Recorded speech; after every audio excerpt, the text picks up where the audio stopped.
Bom, boa noite, pessoal. Sejam todos muito bem-vindos a mais um episódio aí do Mate de Vendas, episódio número 2, aqui do podcast, o podcast oficial do Vendedor Gaúcho. Eu sou o Júlio Knevitz, host aqui do podcast, e hoje eu tenho um convidado muito especial, um cara que tem uma história empreendedora muito bonita e está aqui com a gente para compartilhar um pouco dos seus ensinamentos, das suas experiências dentro do ramo do empreendedorismo e também como instrutor do Mastermind.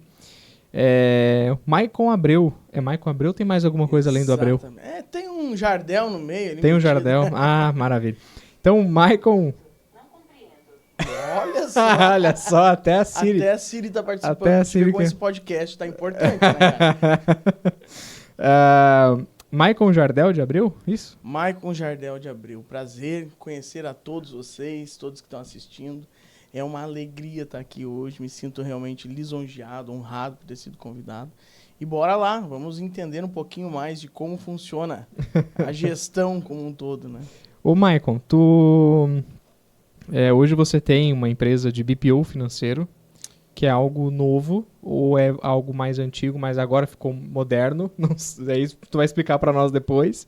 E também é instrutor do Mastermind Lince, que é um licenciamento do treinamento Mastermind no Brasil, especificadamente aqui no Rio Grande do Sul, que é a tua região, a nossa região, mas onde você ministra o treinamento. E, cara, a primeira pergunta que eu vou te fazer é que farei para todos os convidados, se um dia tu vier para cá, já fica sabendo que essa pergunta vai ser feita também. Quem é o Maicon Abreu, para quem não conhece o Maicon Abreu? Excelente pergunta. O Maicon Abreu, na realidade, é um cara que decidiu assumir uma missão na vida, que é ajudar outros empreendedores a evoluir, se desenvolver, se destacar, crescer e alcançar os seus objetivos, né? Via de regra, se tu for me perguntar qual é a minha formação, então, eu sou formado em administração de empresas, eu tenho 2 pós, uma em gestão financeira empresarial e outra em gestão de pessoas. E também sou formado pela Fundação Napoleão Hill, lá dos Estados Unidos, que é, como tu bem disse ali, a formação que me autoriza a ministrar os treinamentos originais de Napoleão Hill aqui no Brasil e em mais 8 países de língua portuguesa, né? Hoje eu estou responsável por toda a região do Vale do Paranhana e Vale dos Sinos, também Serra Gaúcha e Litoral. E estamos aí nessa luta de ajudar pessoas a se desenvolver, se entender e evoluir, né, dentro do empreendedorismo. Tu pode dar o treinamento em 8 países, além do Brasil? 8 países de língua portuguesa. 8 países. O Mastermind hoje, Júlio, ele está em todo o mundo, né? Nós estamos em mais de 145 países. Hoje, catalogados são 193 países, né? Nós estamos em 145 países. No Brasil, há 45 anos. No Rio Grande do Sul, há 15 anos. E eu aí assumi nos últimos 2 anos a região aqui do Vale do Paranhana e Sinos, né? Obrigado. Serviu mate pro convidado, Mas né? que Afinal de contas, barbaridade. é o tema do podcast, né? Inclusive, estou buscando patrocínio de erva mate. Se vocês souberem de algum aí me indicar, eu agradeço. Bom, mas vamos lá. Cara, e assim, o que te trouxe na tua jornada até onde você está hoje? Você acredita que foi mais assim as tuas experiências de trabalho, teus ambientes de estudo, a mistura de tudo, família? O que te trouxe hoje a ser o Maicon Abreu, gestor de BPO financeiro e professor do Mastermind?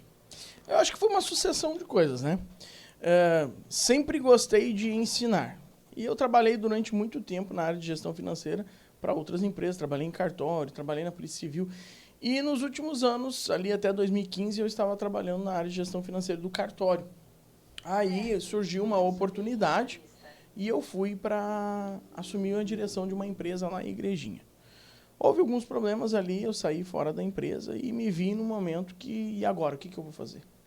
Então, 2015 para 2016, nasceu a Abreu Consultoria. No início, Júlio, a gente prestava consultoria em gestão financeira na base do Excel, ensinando o empreendedor como fazer um fluxo de caixa, ensinando como controlar as suas finanças, ter controle dos seus números, né?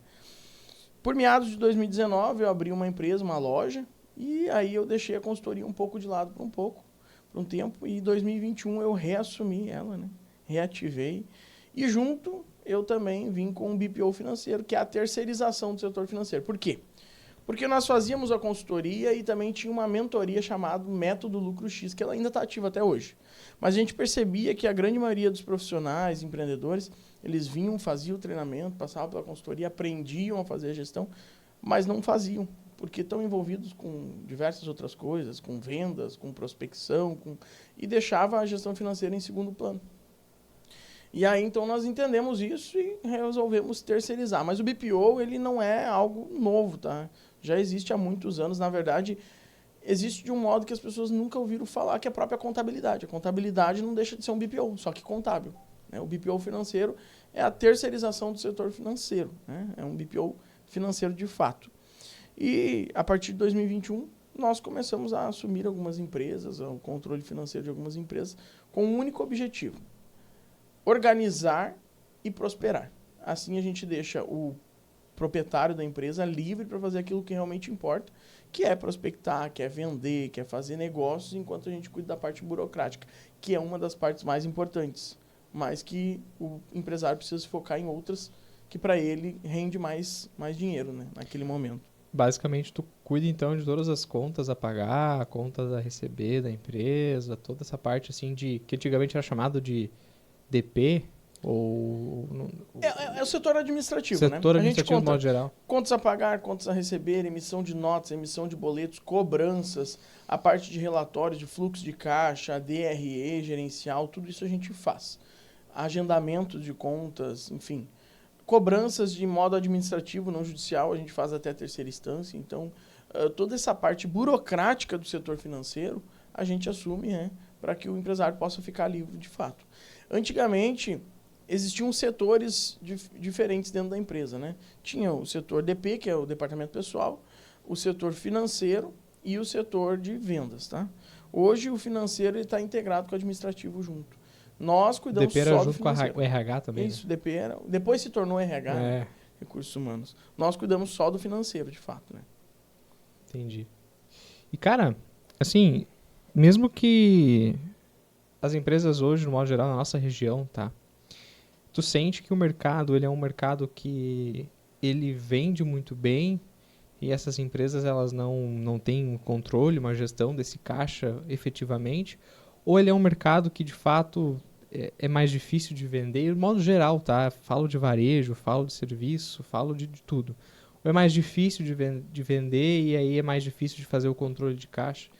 Porque eu vejo que tem muitas empresas que faturam muito bem, que tem muito caixa, mas mesmo assim parece que elas não prosperam ou quebram ali na frente. Por que isso acontece? É até interessante trazer esse assunto, porque muitos profissionais nos procuram, muitos empresários nos procuram para fazer gestão financeira justamente com uma queixa. Eu trabalho, eu vendo muito, mas eu chego no final do mês e eu não vejo a cor do dinheiro. Isso é reflexo de uma má gestão financeira. Talvez esteja relacionado até à precificação, que muitas vezes o empresário não sabe precificar o seu serviço, o seu produto, né? E ele precisa saber fazer isso da maneira correta para que ele possa ter lucro. Senão, daqui a pouco, quanto mais tu vende, mais prejuízo tu tem. Uhum. E é por isso que às vezes tu vê um negócio que está realmente bombando, está vendendo, mas não cresce. Não cresce porque a gestão financeira está desalinhada e não está sobrando dinheiro em caixa, né? Então, não é que seja difícil. Eu creio que hoje no Brasil não é ensinado a fazer gestão financeira, não é ensinado a lidar com dinheiro. Aprender a lidar com dinheiro não é uma pauta dentro da escola, por exemplo. E a grande maioria das formações, eu vou me formar em arquitetura, vou formar em engenharia, vou formar... Qualquer profissão que tu vai te formar, eles te formam técnico naquilo que tu te propôs a fazer. Mas gestão não é ensinada em nenhum lugar. Uhum.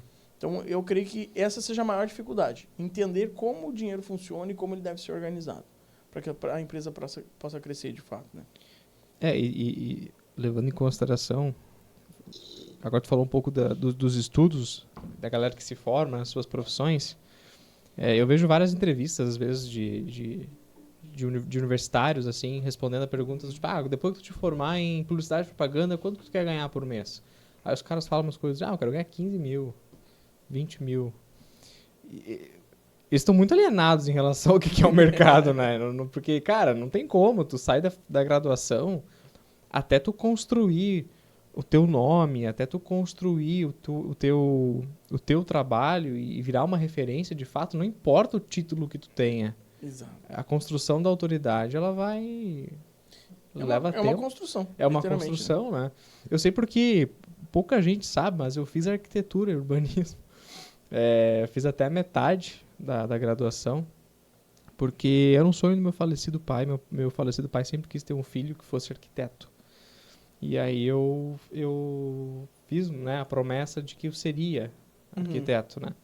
Mas aí aconteceram várias coisas naquela época. E eu pensei, mas esse é o sonho do meu pai, não é o meu. Entende? E aí eu acabei deixando de lado, enfim. Meu irmão também se formou em tecnólogo, em edificações, então ele tá mais próximo. Deixa ele com esse título, né? Mas, e uma das coisas que eu achava na minha cabeça é que se eu me formasse em arquiteto, eu ia sair dali da faculdade montando escritório, que eu ia sair dali já fechando projeto. E, cara, não. A teoria é diferente da prática. A teoria é diferente. Na teoria seria lindo se tu saísse da graduação, já ia abrir um escritório, já ia abrir algum... Mas não é assim que funciona na prática. Na prática, tu vai lá fazer um estágio, tu vai começar a acompanhar um outro cara que está no mercado há mais tempo, que vai te ajudar, vai te ensinar, vai te mostrar o que é, o que não é, como pode, como não pode. Aquilo, a gestão, como tu mesmo comentou, que a graduação não ensinou. E aí sim eu vou poder ter peito para... agora eu já consigo trabalhar por conta, eu já tenho meus projetos que eu faço por fora, agora eu posso abrir o escritório para mim e começar a engatinhar nessa área. E tem um ponto interessante, Júlio, que a graduação não te ensina a vender o teu negócio. Né? Ela te ensina o técnico, como fazer, mas e aí, vende como? Como é que eu vou sair da graduação, montar aquele escritório de arquitetura e eu vou vender isso para quem? Que público eu vou atrair? Como é que eu vou nichar o meu negócio? Quem de fato eu quero como cliente? Quanto eu vou cobrar? Como eu vou fazer a gestão desses recursos? Isso não é ensinado dentro da graduação. A precificação, a gestão das pessoas. A não ser que tu Exatamente. faça uma faculdade de gestão, que aí sim. Exatamente. Mas senão, não. Senão não é ensinado. E lidar com dinheiro é muito isso, né? Lidar com dinheiro é algo muito amplo, né? É muito amplo. Eu fiz uma pesquisa antes da gente começar o podcast, já que eu vou falar com o cara das finanças, deixa eu me atualizar aqui de algumas coisas. Mais de 70% da população brasileira está endividada. Tá? Mais de 70%. Aí valores variam, né? Mas mais de 70% da população está endividada. Cara, como e por quê que essa grande massa está endividada? Literalmente falta de educação financeira, né? Se nós formos olhar, por que as pessoas se endividam? Que gastam mais do que ganham. O grande segredo não é o quanto tu ganha, mas sim o quanto tu gasta e o quanto tu guarda, né? É aquela pergunta máxima, se acontecer alguma coisa hoje, tu ficar sem dinheiro, quanto tempo tu vive com aquilo que tu tem guardado? Cara, me dá 3 dias eu morro. Já vi pessoas dizer assim, eu acabei de falecer. A grande questão é tu saber trabalhar com aquilo que tu tem, viver ao teu termo, aos teus termos. Quanto tu ganha e é sobre isso que tu vai... Agora eu quero ter uma vida melhor. Beleza, renda extra. Existem diversas maneiras de ter renda extra, diversas formas de tu complementar a tua renda e poder ter um maior conforto. Mas estuda, Guilherme. Vai à luta. Por que isso é tão difícil, Michael? Por que entrar na cabeça das pessoas... Eu falo por mim, porque por muito tempo isso foi difícil para mim. Por que entrar na cabeça das pessoas que eu tenho que economizar, que eu tenho que ter uma responsabilidade com o dinheiro, que eu não posso tratar o dinheiro de qualquer forma, que às vezes o dinheiro pinga na conta e ele nem... No outro dia ele já sai, tu nem levou ele pra casa, dormir contigo, não fez um carinho, nada. Não te relacionou. Nem te relacionou com ele. Dinheiro, o pagamento dinheiro cai é aqui, pessoa, pinga né? aqui, sabe? E aí, poxa, por que é tão difícil para as pessoas entenderem que elas não podem gastar mais do que elas ganham, que elas têm que manter o pé no chão, que até elas conseguirem ter estrutura suficiente através de investimentos, através de renda extra, através daquilo que ela quiser fazer, enfim, para aumentar o seu capital e poder sim desfrutar. No podcast passado, o Dirceu da Gold estava aqui e a gente conversou um pouco sobre isso. A gente falou o seguinte, cara, Se eu tenho um custo de vida de R$ 3.000 e eu gasto para R$ 3.000, já está errado. Uhum. Agora, vamos imaginar que eu recebo uma promoção no trabalho e de 3.000 passo a ganhar 5. Aí o que eu vou lá e faço? Eu aumento meu custo de vida para 5. Não, a primeira coisa que eu vou fazer é comprar um carro novo. Vou receber uma promoção, agora vou comprar um carro novo. Né? Cara, pô, não faz sentido, cara. Por que não mantém se eu ganho mais, pô, por que eu não mantenho o meu custo de vida mais baixo? E aí lá na frente, sim, por que as pessoas são tão imediatistas, ansiosas em querer fazer as coisas, parece que não estão aproveitando a vida? Cara, eu acho que é isso. Napoleão Hill chama isso de ciclo hipnótico, né? Ou ritmo hipnótico. Na realidade, tu só está repetindo aquilo que tu aprendeu quando criança. Provavelmente teus pais eram assim. E aí tu vai entrar nessa mesma rotina, mesmo sem querer, é inconsciente. Nós não fomos ensinados a lidar com dinheiro. Nós não fomos ensinados a empreender. Nós não fomos ensinados a nada disso. Nós fomos ensinados a estudar para conseguir um bom emprego, para poder pagar as contas e talvez um dia ter uma aposentadoria. É isso que nós fomos ensinados e é isso que a gente viu desde pequeno. Então a gente precisa quebrar esse ritmo hipnótico para que haja uma mudança de vida. E para isso precisa de muita decisão e atitude, tá? Por isso que o mais importante sempre é a atitude. Não é nem o conhecimento nem a habilidade, mas sim a atitude. A atitude para decidir mudar de vida. Eu preciso aprender sobre finanças, se eu quero ter uma condição financeira melhor. Eu preciso aprender que eu preciso ter uma segunda renda, se eu quiser melhorar o meu estado atual. Porque talvez tu tenha um trabalho num lugar onde tu ganha um pouco mais do que um salário mínimo, a chance de tu poder evoluir e crescer financeiramente é pequena se tu continuar naquela área. Mas eu preciso buscar conhecimento em outras. Então talvez eu tenha que buscar uma segunda renda para poder complementar a minha renda atual e poder buscar conhecimento. Buscar um treinamento, buscar uma faculdade para poder realmente mudar a minha vida de uma vez por todas. Mudar de ciclo. E quebrar o ritmo hipnótico. O que é o ritmo hipnótico? É aquilo que tu faz todo dia, igual, sem perceber. E é aquilo que tu aprende. Geralmente, são hábitos que tu aprendeu desde pequeno. Tu já via teu pai e tua mãe fazendo dessa forma. E aí tu não muda. É igual tomar banho, né? A gente banho. toma banho do mesmo jeito, desde o momento que a gente aprendeu a tomar banho sozinho. Escova os dentes. É. Tu quer ver a ordem, primeiro eu vou lavar isso, depois eu vou lavar aquilo, a ordem de escovar os dentes é a mesma. É a mesma.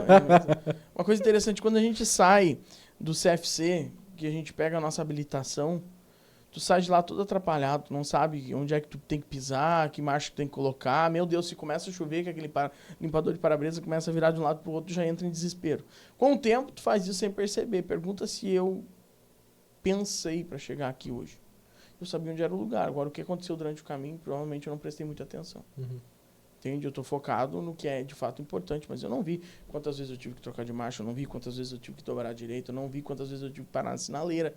Às vezes a gente não percebe isso de tão ritmado que nós estamos. Então, imagina tu fazendo isso uma vida toda. Imagina você aprendendo com seus pais uma vida toda. Então tu vai repetir os mesmos hábitos uma vida toda. Até tu ter consciência disso e resolver mudar. Então se tu me pergunta, por que é tão difícil? Porque as pessoas geralmente estão numa zona de conforto e num ritmo hipnótico. Eles não percebem isso. É muito mais fácil tu ver o outro evoluindo e aí querer dizer ou colocar alguma suspeita sobre aquilo. Agora, tu mudar de vida é uma decisão, né? E é uma decisão que não é fácil. Sair da zona de conforto não é fácil. Sair da zona de conforto não é fácil, de fato. E ter o poder de tomar a decisão também é importante. Com certeza. Mas assim... Mas a decisão é tua, né? Exato. Mas o que acontece? Eu vejo muita gente com vontade. E vontade é diferente de decisão. Uhum. Eu vejo muitas pessoas com vontade de, eu quero mudar de vida, ou agora, início de ano, todo mundo tá naquela... Esse ano vai ser diferente, esse ano eu vou fazer diferente, esse ano eu vou começar na academia, esse ano eu vou fazer uma renda extra, esse ano eu vou empreender, esse ano eu vou fazer dieta, esse ano eu vou... Cada um com as suas ideias. Esse ano eu vou trocar de carro, vou comprar uma casa. Cada um com as suas ideias. Uhum. Mas vai chegar final do ano e boa parte dessas pessoas não vão ter feito 1/3 do que disseram que tinham vontade que esse ano fariam. Tem uma frase do Caio Carneiro, que escreveu o livro Seja Foda, E ele fala uma coisa que é muito legal. Eu quero trazer esse raciocínio para esse podcast. Esse aqui é o tanto de pessoas que estão dispostas a mudar de vida e querem mudar de vida. Esse aqui é o tanto de pessoas que pagam preço para mudar de vida e ter as suas realizações. E esse aqui é o tanto de pessoas que pagam preço por tempo suficiente para conseguir alcançar os seus objetivos. E eu acho que nesse meio caminho da tomada de decisão, as pessoas acabam vendo que é difícil e desistem. Ou desanimam. Ou acontece alguma outra coisa. Mas então tu não queria de fato, né? Mas então não queria de fato. Né? Porque na realidade, assim, ó, se tu for ver, tem uma pesquisa na década de 90 que Harvard fez e com 3 perguntas. A primeira pergunta é, você tem um objetivo de vida? 82% das pessoas levantaram a mão dizendo que tinham um objetivo. Segunda pergunta é, esse teu objetivo, ele é claro, ele é bem definido? Porque tu entende que uma coisa é tu querer algo, né? Tu ter um objetivo. Mas se tu não tiver definições desse objetivo, é muito fácil tu aceitar qualquer coisa. Por exemplo, eu quero trocar de carro. Certo? Que carro? Se tu não colocar um ano, modelo, a cor e os detalhes, tu aceita qualquer coisa que vier. Sendo um carro um pouquinho melhor do que o meu, tá bom, né? Eu quero um aumento de salário. Quanto? Entende? Uhum. Quando eles fizeram essa segunda pergunta, aqueles 82 caiu para 36. E aí veio a terceira pergunta. Tu tem um planejamento para alcançar esses teus objetivos? Entendi, tu tem um objetivo bem definido. Mas tu tem um planejamento para sair do ponto A para o ponto B? Quanto tempo tu vai levar? Quanto que tu vai precisar de recursos? Quantas pessoas vão estar envolvidas nisso? Quanto tu vai ter que dar de si para que esse projeto aconteça? E o que tu vai ter que fazer? 3% das pessoas responderam que sim. E é interessante porque existe uma outra pesquisa que é datada da mesma época, isso lá para a década de 90, que diz que 90% de todo o dinheiro do mundo está nas mãos de apenas 3% da população. E que se nós tirássemos esse dinheiro das mãos desses 3%, dividíssemos de modo igual para todos, em menos de 3 anos voltaria para as mãos dos mesmos 3%. O que significa isso no teu modo de pensar? E provavelmente esses 3% já construíram uma vez, sabem como fazer e fazem novamente. E tem um objetivo principal bem definido e um plano para alcançar ele. Agora, plano sem ação não muda nada. A grande questão é que se tu quer mudar a tua vida, tu precisa de 2 fatores. 1, ação. 2, decisão. Eu tenho planejamento, eu preciso agir para realizar aquilo ali e decidir sair da zona de conforto. Isso que é difícil. Então, quando tu diz, as pessoas querem. Não, elas não querem. Elas têm vontade. Agora, quando tem que pagar um preço, não sei se eu realmente quero. Uhum. E aí vem vários fatores, porque a gente tem 4 emoções básicas, né? Medo, raiva, tristeza e alegria. O medo toma conta em muitos momentos, porque a gente foi criado num ambiente de escassez. Eu não vou arriscar, talvez, isso aqui tá certo, não tá do jeito que eu queria, mas tá bom, é melhor do que nada. Uhum. Né? E aí tu não paga o preço. E esse é um pensamento escasso. Né? Mas óbvio. Mas é um pensamento escasso que que faz tu parar de crescer, te limita. Eu já vi gente não querendo expandir negócios por medo de confiar nas pessoas. Porque se eu vou expandir um negócio, sei lá, preciso de equipe. Eu preciso de equipe. E aí eu vou precisar confiar nas pessoas. Uhum. E aí eu já vi gente com medo de fazer essa expansão por não conseguir confiar nas pessoas. Isso também é um pensamento escasso, né? Sim. O pensamento de escassez ele abrange várias áreas, não é só financeiro, né? Uhum. Mas assim, se nós olharmos as 4 emoções básicas, existem muitas emoções, mas todas elas são derivadas dessas 4, né? O medo é a principal emoção do fracasso. Porque o medo ele te trava, ele te segura, ele não deixa tu avançar, né? E por conta desse medo, quando tu vence como é que tu faz para vencer a barreira do medo? Agindo. O medo ele é confortável? Depende. Eu penso que a zona de conforto e confortável não tem nada. Sim. Agora, se tu aceitar viver aquela vida a vida toda, pra ti vai ser confortável, entendeu? Agora, eu não aceito. Eu quero mais. Eu estou satisfeito com o que eu tenho, sim. Eu sou grato pelo que eu tenho, sim, mas eu quero mais. E eu sei que eu fui criado para ter uma vida abundante. Uhum. Entende? Mas para isso eu preciso fazer a minha parte. Eu preciso quebrar a barreira do medo, eu preciso agir, eu preciso realmente tomar decisões que muitas vezes me assombram, mas se eu não fizer, ninguém vai fazer por mim. Entendi. Entende? Quais são as outras emoções, falou? Além do medo? Medo, raiva, tristeza e alegria. Todas as emoções, elas não tem como tu dizer que elas são boas ou ruins, né? Mas agora se nós olharmos aqui, ó. Medo, raiva, tristeza e alegria. Medo, raiva, tristeza e alegria. Qual que é maior? A raiva? A raiva. A raiva é a emoção da realização. Quando tu tá com raiva, porque a raiva é uma emoção avassaladora, né? Tu passa por cima de tudo e de todos. Quando tu consegue equilibrar essa emoção, ela se transforma em convicção ou indignação. E não tem nada que faça tu realizar aquilo que tu quer mais do que a indignação. Quando eu tô indignado com uma situação, eu vou lá e resolvo. Então, em alguns momentos, transformar certas emoções em raiva pode ajudar. Eu acho que o grande segredo, Júlio, é você saber controlar as tuas emoções. Porque as tuas emoções, elas podem te levar ao céu ou ao inferno. Nem tanto um, nem tanto o outro. Tu precisa equilibrar, entende? A raiva, em muitos momentos, ela é necessária. O medo, em muitos momentos, é necessário. Porque se não tivesse o medo, se nós fôssemos livres de medo, quanta coisa errada nós iríamos fazer. Então, nós precisamos equilibrar isso na balança. Até onde eu posso correr riscos. Até onde eu posso utilizar a raiva a meu favor. Agora, sem raiva, eu acredito piamente que nenhum grande empresário chegou onde chegou sem saber equilibrar a raiva. Porque a raiva ela é a emoção que faz realizar os teus sonhos. Tu tá cansado daquela situação que tu vive. E aí tu sai da tua zona de conforto por indignação para poder correr atrás dos teus objetivos. É o chega que eu falo nas sessões inaugurais, né? Não quer mais aquilo.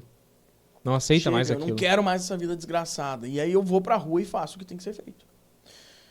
A grande questão é que às vezes a pessoa não consegue controlar essas 4 emoções básicas e nem mesmo a raiva. Sabe aquelas pessoas que todo mundo faz o que quer com ela?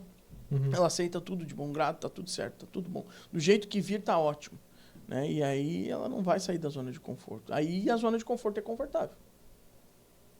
Aí tá bom. Aí tá bom. Aí tá bom. Eu te perguntei se o medo ele é confortável, porque eu vejo que a sociedade, no modo geral, hoje, ela normalizou o fracasso. Ela normalizou no sentido de, pelo menos tu tentou. Pelo menos serviu de experiência. Então isso acaba gerando nas pessoas um certo conforto do tipo, ok, eu tentei, mas não consegui, eu botei uma empresa, eu não consegui.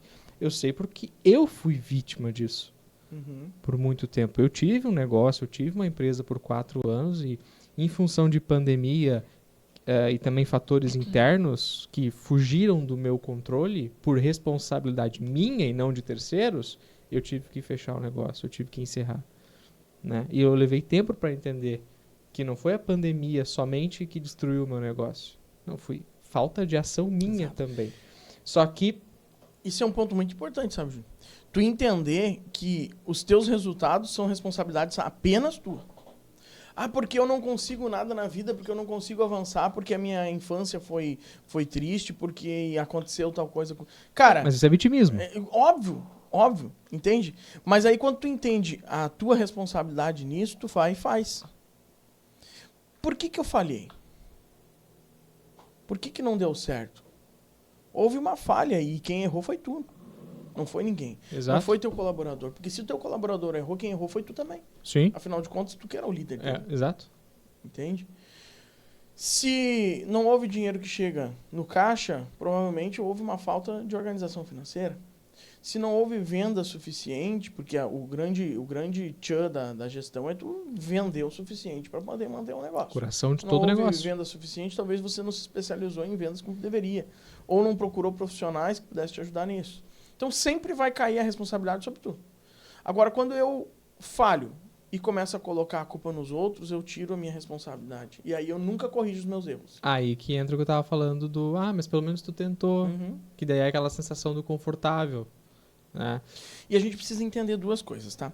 Napoleão Hill nos ensina que a gente precisa separar o que é fracasso e o que é uma derrota temporária.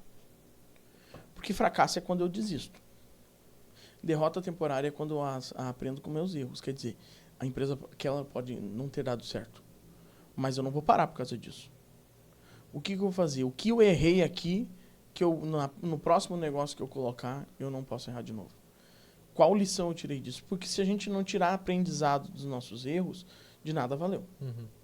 Fracassar é desistir. Quando eu desisto, eu fracassei. Então a gente precisa entender bem isso. Será que tu fracassou de fato? Ou tu só teve uma derrota temporária? Não, tive uma derrota temporária. Hoje eu entendo isso. Entende?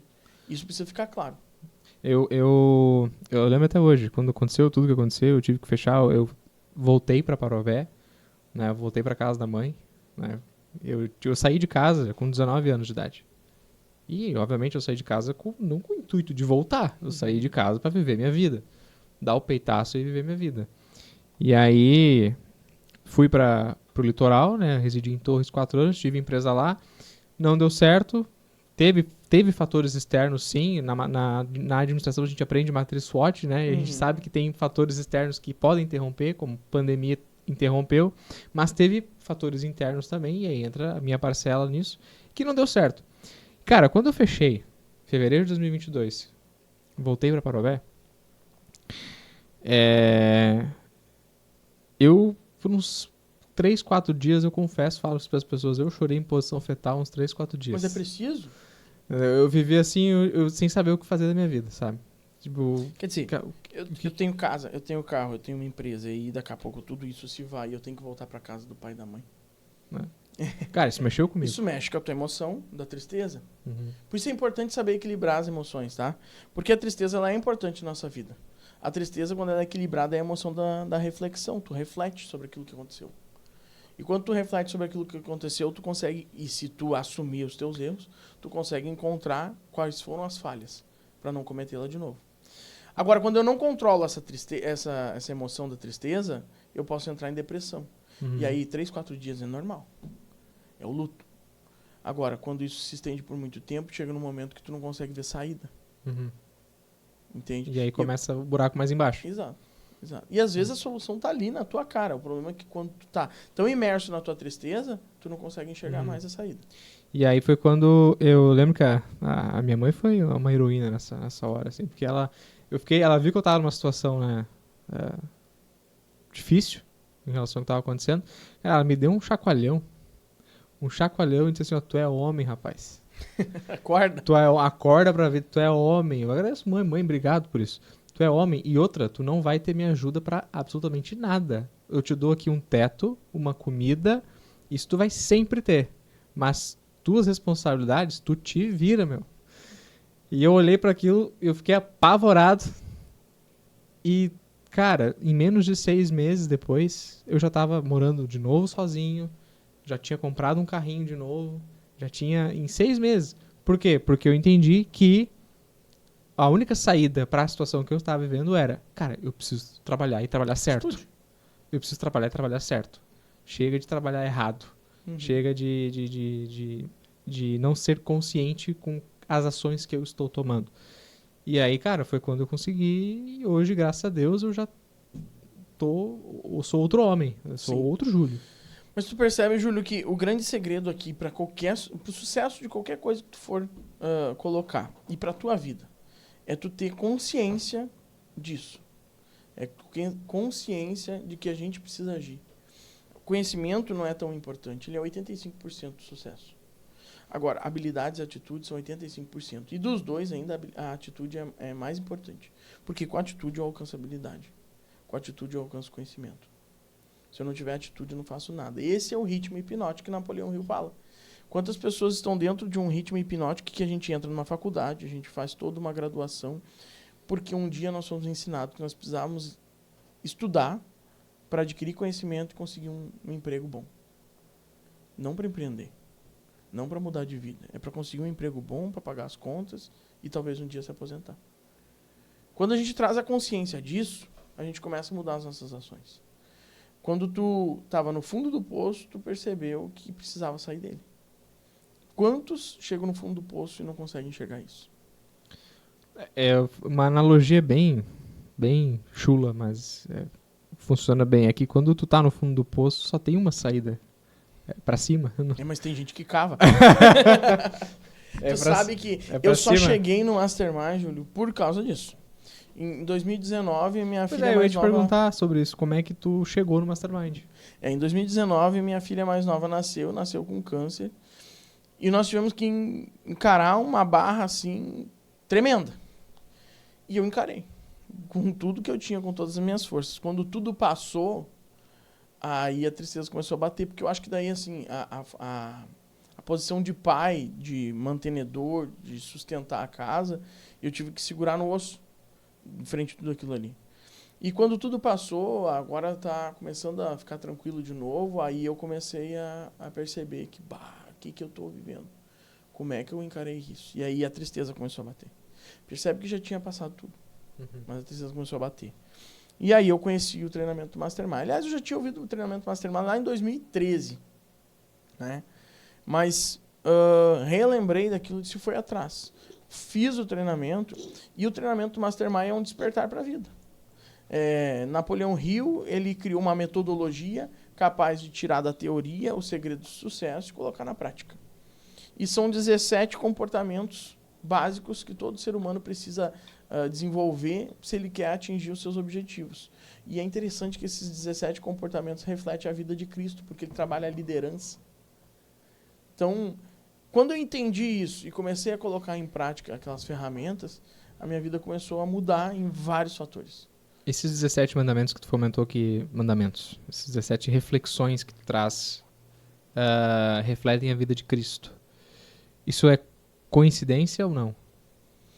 Talvez seja, uma excelente pergunta. Eu acredito que talvez seja. A estrutura central do Mastermind é a liderança, né? Uhum. Agora, o maior líder que já existiu foi Cristo. Sem dúvidas. Entende? Uhum. Então, penso que pode ser uma coincidência ou até pode ser proposital. Porque se nós queremos alcançar o sucesso, nós temos que seguir a liderança que foi Cristo. Uhum. Se nós queremos ser bons líderes, nós precisamos nos espelhar no melhor líder que já existiu. Uhum. Pode ser coincidência ou não. É uma ótima pergunta a se fazer, é uma ótima reflexão. Agora, se nós formos analisar dos 17, do primeiro até o 17º, todos eles refletem algo em Cristo. Por exemplo, objetivo principal bem definido. Cristo tinha um objetivo quando ele veio. 2, aliança de mentes. Ele fez aliança de mentes com seus discípulos. 3, confiança em si mesmo.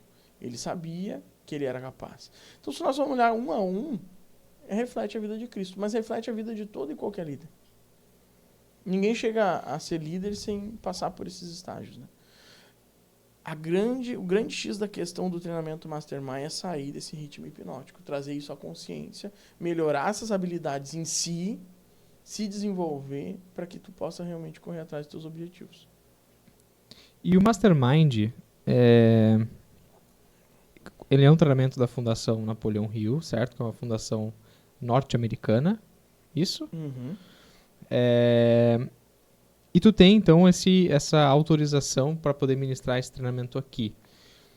Mas deixa eu te perguntar, como que funciona esse processo depois que...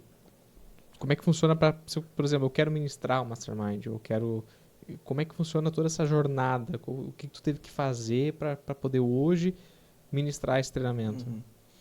Além de estudar muito. Bacana dar a oportunidade de falar sobre isso. Primeiro, estudar muito, né? Quando eu fiz o treinamento para o Mastermind, eu era um aluno como qualquer outro, e ali eu me desenvolvi, só que eu entendi a missão do Mastermind. E a missão que Andrew Carnegie fez um desafio para Napoleão Hill. Ele fez um desafio de deixar um legado para a humanidade.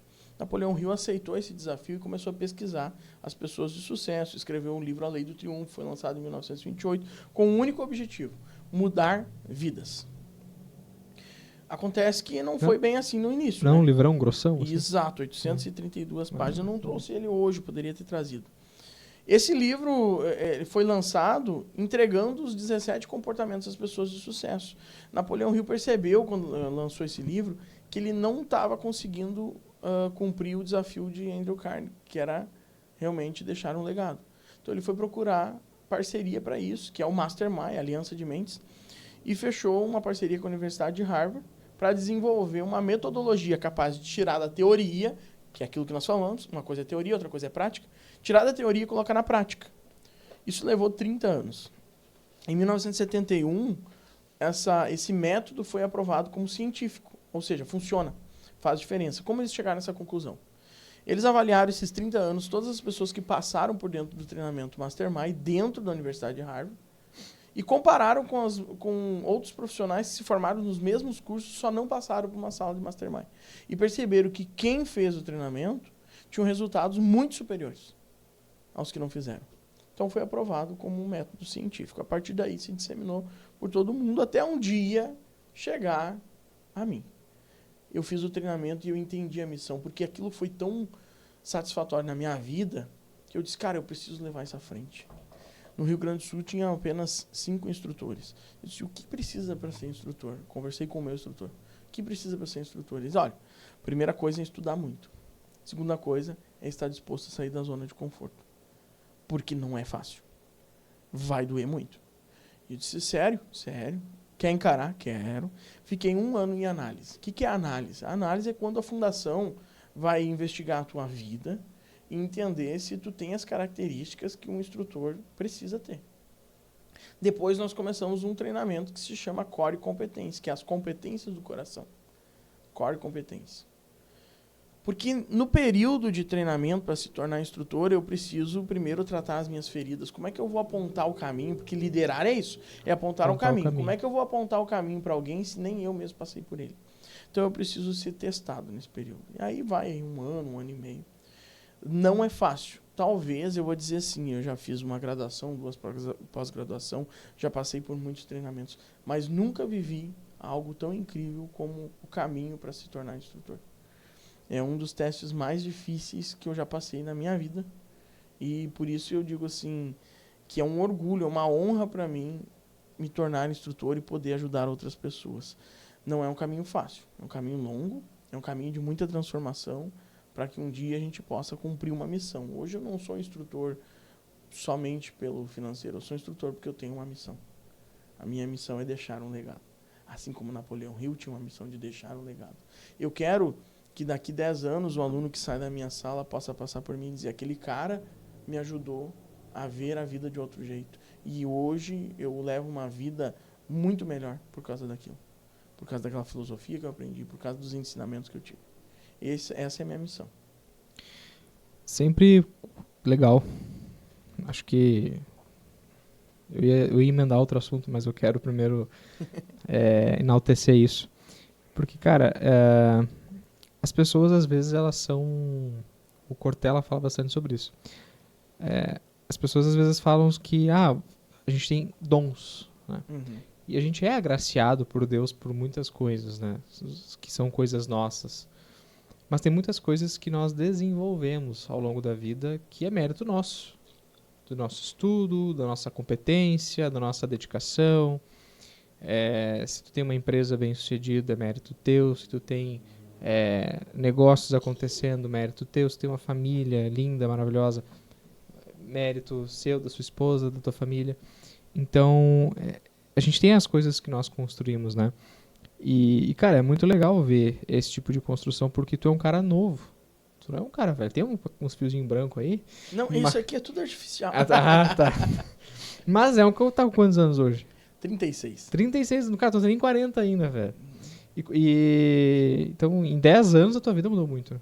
Muito. Para pensar assim, pelo que tu tá falando... Nos últimos 3 anos, a minha vida teve uma guinada total. Nos últimos 3 anos. Então, literalmente mudou da água pro vinho a partir do momento que eu tomei a decisão de fato viver o Mastermind. Viver aquela filosofia, viver as ferramentas que me foram entregues. Porque eu confesso que no início eu tinha muita vontade. Entende? Quando eu passei por dentro de uma sala de treinamento Mastermind, eu tive, sim, muitos resultados positivos. Eu tinha muita vontade. Agora, a ação e a decisão era algo que ainda estava sendo trabalhado. Porque não existe uma forma de tu passar por dentro de uma sala de treinamento Mastermind e tu não ter transformação, certo? Agora, se tu quer realmente mergulhar profundo, tu tem que ter decisão. Porque tem coisas que tu não vai decidir sair da zona de conforto sem decisão. sem realmente ação, sem ir e de fato fazer. Ah, tô com medo, veste as fraldas, cara. Vai, mas faz. Entende? Então, vamos dizer que nos últimos 3 anos e meio, eu tive uma guinada muito grande. Tá usando fralda hoje? Hoje, às vezes, eu preciso. Confesso que às vezes a gente precisa usar fralda, sim. Eu não podia perder a oportunidade de fazer a pergunta. Mas, cara, é legal ver isso, esse tipo de evolução. Porque uma coisa que sempre me disseram, desde que eu era criança, assim. A minha mãe me conta, eu não lembro disso. Tava na creche, pré-escola. Não lembro, mas minha mãe conta. Eu tenho veia artística na família, né? Meus irmãos, por muitos anos, tinham banda de bailão, na época que o bailão aqui na região era uma... Não que hoje não seja, mas teve uma época que tinha banda de bailão torta direita em tudo que é lugar. E meus irmãos cresceram no ramo musical. E eu também despertei para isso de alguma forma, né? Então, quando eu era criança, eu participava bastante de festivais de música, eventos beneficentes, assim, que tinha alguém lá que ia tocar e tal. Eu ia lá, meu violãozinho, fazia... Meu irmão me ajudava muitas vezes. Só que no pré, aconteceu um episódio que eu subi no palco para cantar uma apresentação de Natal. Eu trupiquei na escada e caí-lhe um tombo em cima do palco. E minha mãe pensou o seguinte: esse piá vai desandar, ele ia chorar agora, ele não vai mais. Diz que não, a minha mãe conta que eu levantei, sacudi a roupa, assim, peguei o microfone e fui lá e fiz a música inteira. Não sabia nem pronunciar as palavras direito, porque estava recém aprendendo a falar corretamente, mas fui lá e fiz. Ela conta isso, eu não lembro de nada. Então, mas ela conta isso. Então, logo depois que eu comecei a estudar, ir para me relacionar com colegas, enfim, fazer cursos, uma coisa que sempre as pessoas elogiaram em mim foi, cara, como tu fala bem, como tu te expressa bem, como tu consegue conversar com as pessoas, tu consegue...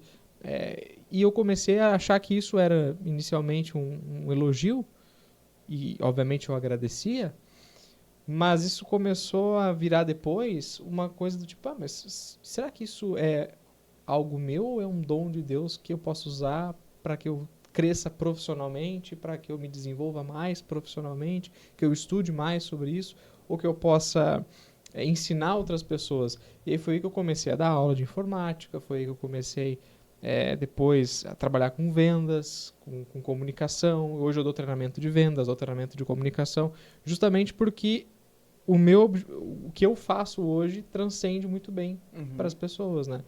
E eu acho que eu tenho a mesma ideia que tu tem de deixar um legado, de construir algo, é algo que eu também tenho forte dentro de mim em relação às vendas. É fazer com que as pessoas elas possam vender mais, as empresas possam vender mais através do relacionamento, através de uma venda consultiva, que, ao meu ver, é a venda mais sadia que existe e que mais te traz retorno num médio e longo prazo. E que resolve o problema. Falando agora um pouco mais de venda, de negócio, de business mesmo, hoje a Abreu Consultoria e o Mastermind são os seus 2 principais negócios. Sim. Tem outros negócios na tua vida hoje, Michael? Hoje eu me dediquei completamente à gestão financeira terceirizada e o Mastermind, né? No Mastermind eu encontrei a última profissão da minha vida. Por quê? Porque ali eu realmente consigo cumprir o meu dom. E quando tu me pergunta, o dom, eu acho que tudo pode ser desenvolvido. O Michael de 5 anos atrás jamais falaria em público. Hoje eu posso falar com uma plateia de 1.000, 2.000 pessoas bem tranquilo, não tem problema com isso. Tudo são crenças que a gente vai quebrando, algumas limitações. Agora, eu tenho um dom, e qual é ele? O meu dom é ajudar pessoas. Agora eu posso desenvolver algumas outras áreas para que esse dom possa ser evoluído, né? E eu acredito piamente que quem tem um dom tem uma dívida. Eu preciso multiplicar isso de alguma forma. Eu não posso pegar esse dom e guardar para mim. Eu preciso transbordar. Porque se eu quero abundar na minha vida, eu preciso superabundar na vida dos outros. Compreende? Eu penso que Quando nós entendemos isso, entendemos a nossa missão, a nossa vida começa a se tornar um pouco mais fácil. Concorda? Concordo, plenamente. Quando nós entendemos a nossa missão e nós começamos a trabalhar em prol dela, nós transformamos vidas e assim nós deixamos um legado. E eu acredito que a tua perspectiva tá muito certa. A tua forma de pensar tá muito certa. A gente precisa se desenvolver em todas as áreas para que a nossa missão, o nosso dom possa ser evoluído. E aí a gente pode, de fato, fazer a diferença na vida das pessoas. Existe uma história, Jesus falava muito através de parábolas, né? Mas existe uma história, Júlio, que eu gosto muito de contar. Inclusive o discípulo Pedro era um que odiava as parábolas, né? Porque ele nunca entendia. Ele levava muito tempo para entender as parábolas. Demorava demais questionando. Exatamente. Mas existe uma história de um pastor presbiteriano que estava preparando o seu discurso de um domingo à noite e por algum motivo a sua esposa não estava em casa e ele estava sozinho em casa com sua filha de 5 anos de idade. E uma criança de 5 anos de idade exige atenção. E ele precisava preparar o discurso e ele não estava conseguindo porque ele precisava dar atenção para a menina. Aí ele começou a folhear uma revista e viu na revista um mapa mundi cheio de cores e peças e ele resolveu cortar aquela página fora em vários pedaços, montando assim um mosaico. E pensou para ele assim, agora eu vou fazer o seguinte, eu vou entregar esse mosaico para ela, ela vai se interter por um bom tempo aqui até montar esse mapa mundi e eu vou ter tempo de escrever meu sermão da noite. Para surpresa dele, ele entregou esse mosaico para ela e começou a escrever o seu sermão. Passou-se cerca de 5, 6 minutos, ela veio com o mapa montado. E ele disse, mas minha filha, como é que tu conseguiu montar esse mapa tão rápido? Eu penso, um mapa mundo cheio de cores, de países. E ela disse, pai, esse mapa aqui eu não entendi muito bem, é muitos detalhes, mas eu vi que do outro lado de uma das folhinhas tinha um olho. E disse, não, isso aqui eu conheço. Isso aqui já fica mais fácil. E eu comecei a montar o rosto que tinha do outro lado. E eu montei um ser humano. E quando eu virei essa página, eu percebi que o mapa estava montado. Aí ele olhou para a filha e disse assim, minha filha, muito obrigado. Tu acaba de me entregar o sermão de hoje. Porque quando a gente consegue montar o ser humano e tornar ele melhor, a gente consegue montar e tornar o mundo melhor. Essa é a minha missão. E acredito que essa também seja a tua. Olha pelo só. pouco que a gente se conhece. É transformar o mundo através das pessoas. Em um mundo melhor. É isso que um verdadeiro discípulo faz, né? Todos nós somos discípulos, né? Então, eu acho que é isso que a gente está aí para fazer e se sujeita a fazer. E, às vezes, sem... literalmente, só ajudar as pessoas, né? A gente não é salvador de ninguém. Não. Mas até porque as pessoas precisam ter autorresponsabilidade. Eu posso te apontar o caminho, mas quem vai caminhar é tu. Quem vai caminhar é tu? Exatamente. Eu posso te dar direcionamentos, mas quem vai fazer a tua parte é você. Por isso que exige vontade. Exige decisão. Tu entende que se uma pessoa ela quer alguma coisa, mas ela não decide, eu não consigo arrastar ela, eu vou só me desgastar e eu não vou conseguir mudar nada na vida dela. Aliás, eu posso, inclusive, trazer prejuízos para mim. Eu posso ajudar somente quem quer ser ajudado. É um dos pontos principais do Mastermind. Quando tu entra para dentro de uma sala capitular do treinamento Mastermind, a primeira coisa que eu te digo é 50% do teu desenvolvimento e do teu resultado é vontade e ação. O resto eu te entrego. Ferramenta e modo adequado de utilizar essas ferramentas. Se tu receber as ferramentas e o modo adequado tiver vontade e ação para fazer, você vai ter resultado com certeza. Você comentou ali que passou por uma dificuldade antes em relação ao teu ambiente familiar, quando tua filha nasceu com câncer, enfim. E hoje tá tudo bem, tá tudo certo. Já graças a Deus. Tudo tranquilo. Uma menina cheia de saúde, cheia de energia, cheia de alegria. Maravilha. E qual é o papel, Maicon, da família na realização dos projetos para a vida? Excelente pergunta. Porque eu acho que o Mastermind ele também engloba um pouco disso, né? Do papel da família. Quando tu comentou que houve aquela situação na tua empresa, para onde tu voltou? Para minha mãe. Para a base. Para a base. É a sustentação. É a tua segurança. É o teu porto seguro. É para onde tu volta quando o mundo lá fora começa a te apertar. Então a família tem um papel essencial. ela é o teu porto seguro. Quando tudo está conturbado lá fora, ali tu encontra o conforto e a segurança que tu precisa. É isso que eu entendo hoje como família. Tá? Eu vou atrás dos nossos objetivos em prol da minha família. E eu sempre volto para minha família. Uhum. Porque tudo é por ela. Como eu ainda não tenho a minha, né? Eu na época não tinha a minha família, então acabei voltando para. Mas a partir do momento a partir do momento que eu tiver a minha esposa, meus porque filhos. o que é família, né? A tua família é teu pai e tua mãe até o momento que tu casa e tem teus filhos. Então tu deixa teu pai, deixa tua parentela E e se une com outra Exatamente. pessoa. A partir dali, aquela ali é a tua família. Os teus pais são teus parentes. Isso. A tua família é tua esposa e teus filhos. Como tu não era casado, não tinha filhos, e pra quem tu voltou? Pra tua família. Sim. Só pra não ficar depois alguém comentando aí lá o Júlio filho da mamãe, né? Pra evitar esse tipo de comentário. Cara, e como tem gente hoje que não prospera por vitimismo e bota a culpa na família, né? É que o vitimismo é gostoso, né? Cara. E aí eu lembro que uma vez eu dei uma palestra de formatura pro pessoal do Centro de Educação Profissional Estude Mais aqui, que é parceiro aqui do podcast. E aí eu lembro que eu falei sobre isso, sobre família, né? Que é um dos pilares da nossa vida que tem que estar em equilíbrio. Uhum. Né? É um pilar extremamente importante, tem que estar em equilíbrio. Só que, às vezes, eu dei aula para muitos jovens, fui professor 10 anos, então eu dei aula para muitos jovens. E eu escutava muitas reclamações desses jovens, às vezes, do tipo, minha mãe não gosta de mim, meu pai não gosta de mim, porque daqui a pouco ele aprontou alguma, levou um esporro do pai ou da mãe, e aí não gostou, e aí reclama, e xinga. E aí o tio que é esquerdista, o outro que é de direita, e briga, e churrasco de família vira tendel, e aí toda a família tem problema, alguém brigando por herança, alguém brigando por isso.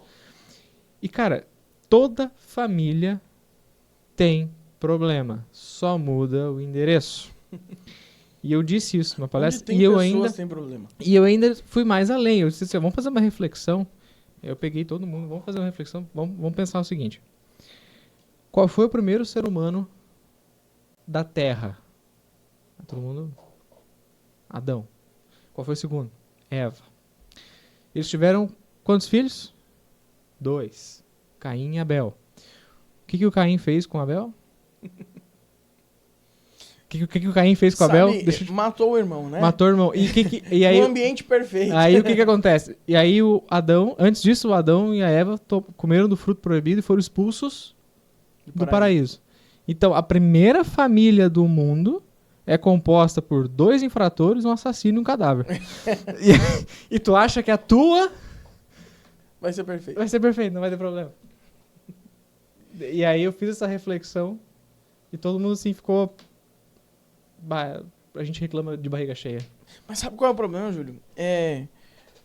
O vitimismo é algo que é gostoso, as pessoas gostam de se vitimizar, porque quando tu te torna vítima, a culpa não é tua. Exato. A culpa é do outro. Mas aí tu não evolui, entende? Por isso que as pessoas ficam tanto no vitimismo. É teu ou é meu? Acho que é teu. Por isso que as pessoas ficam tanto no vitimismo. Porque elas não gostam de assumir a sua responsabilidade. Esse é o grande ponto. Então é mais fácil eu me vitimizar, porque assim eu fico ileso nessa situação. A culpa não foi minha. Se tudo deu errado, a culpa foi do outro. A culpa é do meu pai, a culpa é da minha mãe, a culpa é do meu sócio, a culpa é da minha esposa, a culpa é do meu tio, a culpa é do mercado, a culpa é da pandemia, a culpa é de todos, menos tua. Nas vendas, no treinamento de vendas, eu ensino logo na primeira aula 10 mandamentos de vendas. E o 7º mandamento fala o seguinte: assuma responsabilidades. Se tu não fecha um negócio, o que tu faz? Reflete sobre isso e tenta identificar onde é que foi que tu errou e melhore isso, melhore o processo para um próximo atendimento. E se tu fechou um negócio, também assuma essa responsabilidade, reflita sobre o que deu certo e replica. E às vezes fazer esse trabalho é literalmente você pegar um papel, uma caneta, que as pessoas têm preguiça de escrever hoje em dia, pegar um papel, uma caneta e escrever. As pessoas têm preguiça de ler. É que tudo é celular, né? E não tem o mesmo impacto. Tu pegar um papel, uma caneta e escrever, não tem o mesmo impacto. Pega lá e escreve o que tu fez que tu deu certo, o que deu errado, e reflete sobre aquilo ali, estuda sobre aquilo ali. Mas o que geralmente as pessoas fazem quando não fecham uma venda? Ah, o cliente não quis, o cliente achou que estava caro, o cliente achou que... Ou desanima, né? Ah, eu não sirvo para isso. Ou desanima. No primeiro obstáculo, larga fora. Larga fora. Ah, vendas não é pra mim. Resiliência, zero. Eu acho engraçado quando as pessoas falam que vendas não é pra mim, mas elas estão se vendendo o tempo todo, cara. Elas estão se vendendo o tempo todo. É a melhor profissão que existe. Elas se produzem pra ir pra uma festa, pra uma balada. O cara vai em salão as mulheres vão cabeleireiro, fazer cabelo, fazer unha, fazer isso. O cara vai no barbeiro, inclusive tem que fazer barba, fazer tudo. E, cara, por quê? Não tá vendendo a tua imagem? A tua imagem não reflete? Então, poxa, tu tá sempre vendendo. E aí... O problema é tu assumir isso como profissão, né? O problema é assumir isso como profissão. Ah, ele é vendedor, não dá muita conversa pra eles, ele vai te vender alguma coisa. É porque, na realidade, a gente foi... Tu vê que tudo volta à infância, né? Nós somos ensinados que vendedor é o cara chato, é o cara insistente, é o cara que... não vai trabalhar com isso, que isso aí é coisa de quem não tem conhecimento, de quem não tem estudo, de quem... Será mesmo? Olha quanto tem que se estudar pra vender. Quanta técnica a gente tem que aprender de psicologia, de PNL, enfim, de lidar com pessoas, de inteligência interpessoal, de relacionamento. Cara, o vendedor é o que move o mundo. Sem vendas, eu posso produzir diamantes. Se eu não tenho para quem vender, não adianta de eu nada. Sou uma fábrica falida de diamantes. Não adianta de nada. E é a mesma coisa com o conhecimento. Cara, Exatamente. do que adianta eu ser um cara extremamente inteligente, ter um grande conhecimento em vários segmentos, assuntos, nicho, trabalho, se eu não tenho para quem apresentar isso? Entregar. Se eu não tenho para quem entregar isso? Se eu não tenho para quem transbordar isso? Né? Então, cara, não adianta. Obesidade mental. É só obesidade mental. Tu tem um monte de conhecimento bom que pode ser usado, mas tu não tem para quem mostrar isso aí. E aí entra o poder da comunicação, da oratória, das vendas, de tu poder buscar, fazer network, entender onde tu pode ir, pra mapear. Cara, a gente mostra isso no treinamento. E é legal ver a galera entendendo isso como uma lógica quase que científica. Tem um método. É um método. Quando tem um método e tu vê que ele funciona, ótimo. Eu costumo dizer o seguinte, eu não acredito em vendedor que bate meta todo mês, que fica se gabando. Tu até pode bater meta todo mês, mas não fica se gabando. Quem se gava demais, eu tenho um pé atrás com quem se gava demais. Esse mês eu bati meta, esse mês eu passei da meta, aí mês que vem a mesma coisa, mês que vem a mesma coisa. Cara, que bom pra ti, mas eu tô achando que não. Eu fico sempre com o pé atrás. Talvez essa meta tá baixa, né? Ou talvez essa meta tá muito baixa, né? Aí fica muito fácil bater a meta baixa. Mas, e eu falo isso pra eles, pro pessoal, cara, vocês precisam ser resolutores de problemas. Bons resolutores de problemas. Se vocês sabem resolver problemas de uma forma muito boa, comunicativa e eficaz, vocês serão bons vendedores. Ponto. Porque venda é justamente isso. É trazer a dor do teu cliente, entender o que ele precisa e vender para ele. Se ele não precisa, tu não vai vender. E não vai empurrar. Porque senão tu cria ali uma inimizade que pode te tirar outros 10, 15 clientes lá na frente. Com certeza.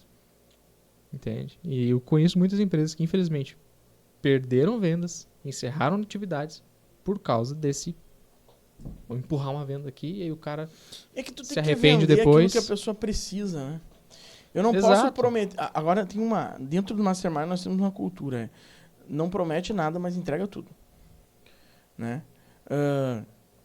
O que tu quer ser? Onde tu quer chegar? Esse é o teu sonho. Eu posso te ajudar a alcançar esse teu sonho.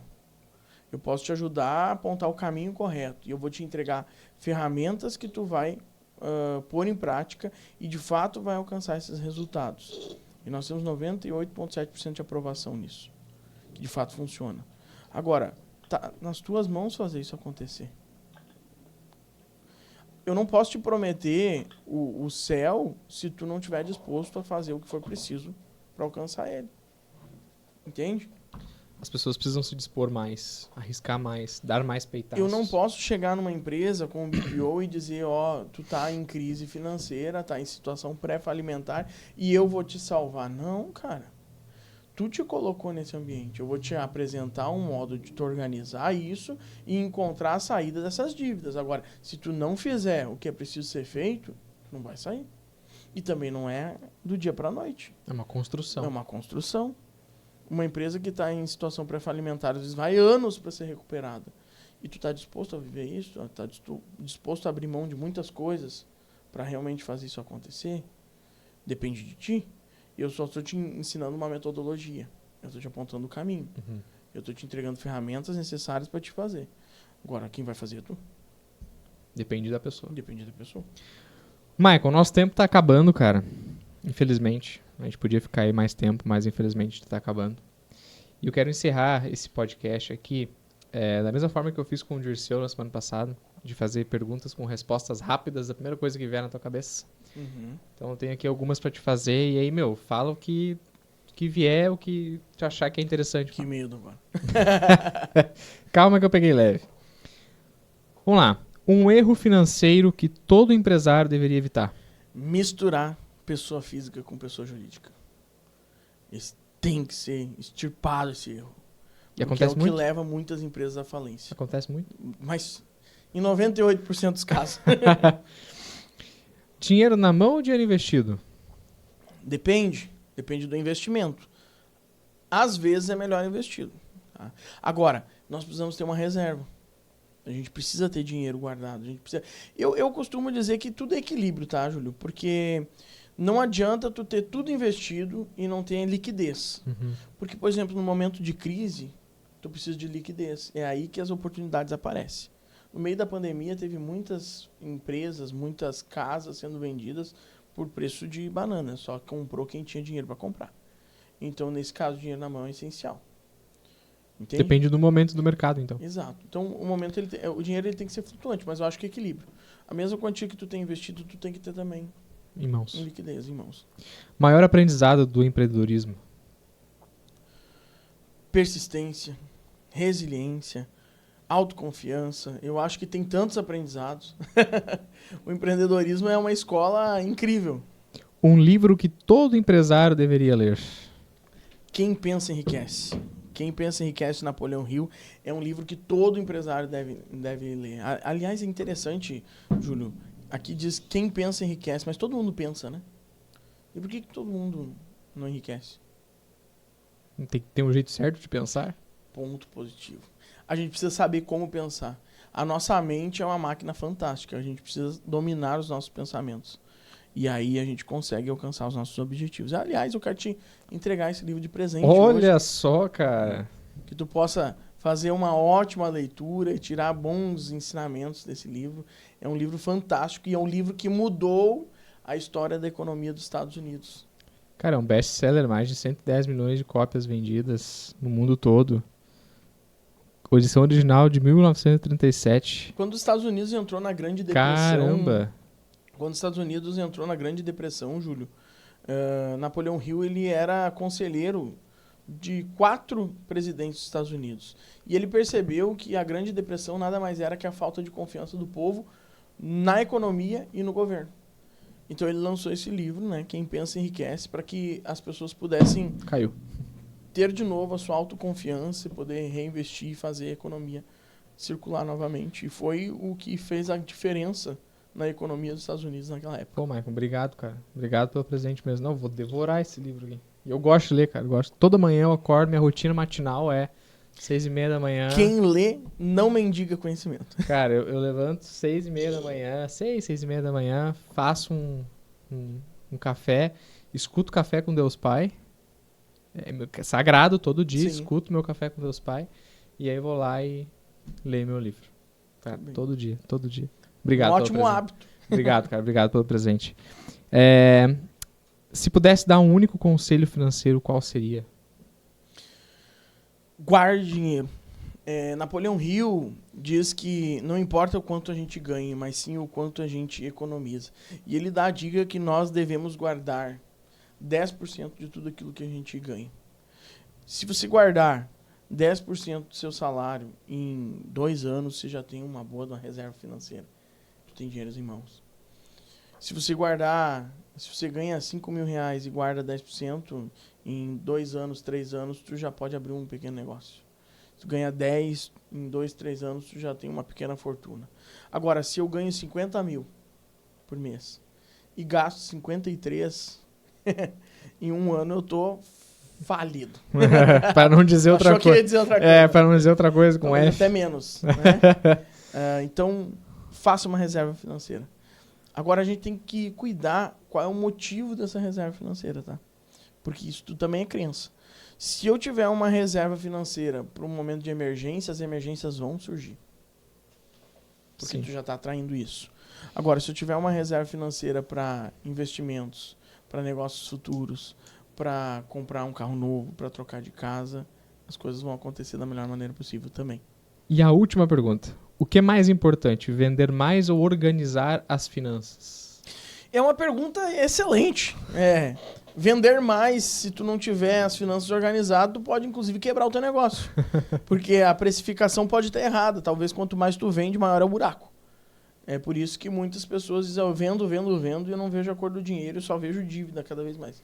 Então eu acredito que mais importante é tu organizar as suas finanças, para depois vender mais. Perfeito, organiza a casa e depois vende mais. Exatamente. Maravilha. Maicon, cara, sem palavras para te agradecer pela presença no dia de hoje. Eu Obrigado. que agradeço a audiência, agradeço Esse cada podcast vai um que tá bombar. assistindo, com certeza. Esse episódio vai bombar, com certeza. Eu quero também fazer um agradecimento muito especial, mais uma vez, ao Estúdio R aqui de Taquara, pelo espaço. Obrigado, Pastor Robson. Obrigado de coração. Obrigado, Cauã, cara da edição. A equipe aqui é fantástica. A equipe aqui é maravilhosa. Obrigado por vocês terem cedido mais uma vez o espaço aqui para nós. E também agradecer a galera que apoia e incentiva esse podcast a acontecer, que sem eles isso não estaria acontecendo, não estaria aqui hoje fazendo isso acontecer, que é o grupo Cura Digital, né, meus queridos colegas de trabalho, a Rede Gold Center Fit, a Barbearia Ferreira, o Miqueias, obrigado pela força, o Centro de Educação Profissional Estude Mais e a Universidade Anhanguera, seu Leandro, dona Melise, obrigado pelo apoio, pelo incentivo, pela ajuda. Daqui 2 semanas é vocês aqui, tá? Esse eu não posso perder.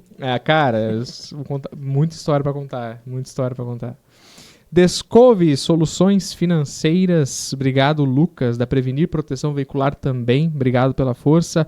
A Folk Uniformes, Bruno e Gabriel, obrigado pela ajuda. Prisma Impressão 3D também, muito obrigado. A Prisma Impressão que fez essa réplica do logo aqui em cima da mesa, do mate de vendas, aí, que ficou legal. Maravilhoso. Cara, brindes, qualquer coisa que tu precisar, até pro pessoal do Mastermind lá. Não, já temos vários brindes do Mastermind. Olha aí. Inclusive troféu também já é entregue através da impressão 3D do pessoal da Prisma. Da Prisma, maravilha, cara. Os caras são muito bons mesmo. Obrigado a todos vocês pela ajuda, pelo incentivo, pela realização desse projeto. E, Maicon, mais uma vez, muito obrigado pela tua presença. Eu que agradeço. Prazer estar aí, sempre precisar.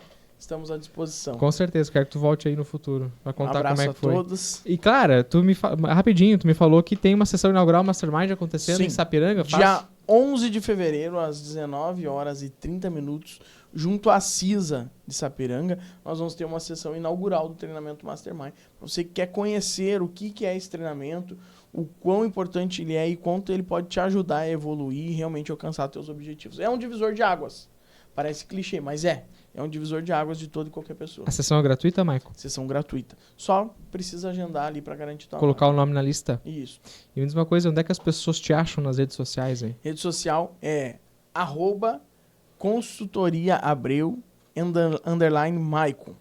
E aí ali você pode me chamar e nós vamos conseguir. Vou botar aqui embaixo no vídeo para deixar bem claro, mas é @AbreuConsultoria_Maicon. Maravilha.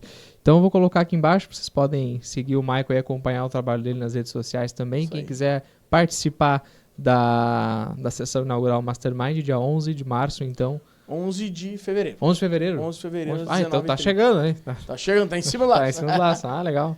Lá na CISA, em Sapiranga. Maravilha. Então, Maicon, muito obrigado mais uma vez. Obrigado à sua audiência. Obrigado por ter estado com a gente aí. Uma excelente semana a todos nós. Sucesso sempre. Sucesso sempre. Valeu, galera.